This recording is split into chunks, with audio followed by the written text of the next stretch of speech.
ရခိုင်ပြည်အနေထားမှာက ULA/AA ရဲ့အုပ်ချုပ်မှုအာဏာစက်စိုးမိုးနေရာတိမှာတော့တချို့သောဒီ criminal case တိညော့ကျလာရလို့ကြားပါတယ်တချို့နေရာတိမှာကကျွန်တော်ရခိုင်မှာ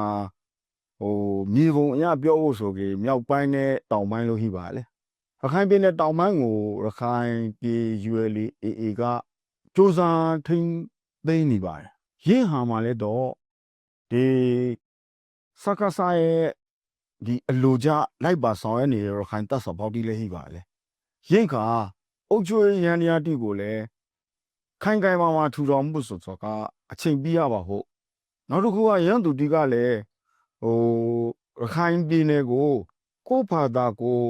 တည်ငြိမ်အေးချမ်းရေးဒေသတစ်ခုဖြစ်အောင်ထူထောင်ခြင်းစိတ်ရခိုင်အမျိုးသား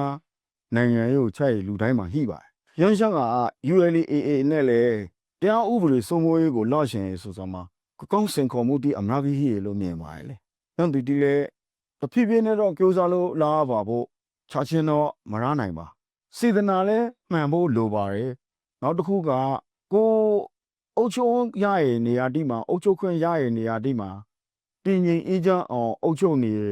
조사နေလို့ပြောရင်ဒီနေရာကနေလဲ ULA/AA ကတောင်ရှိလူများကိုအကြံပြုဆောင်ပါတယ်တချို့ကိစ္စတိမှာ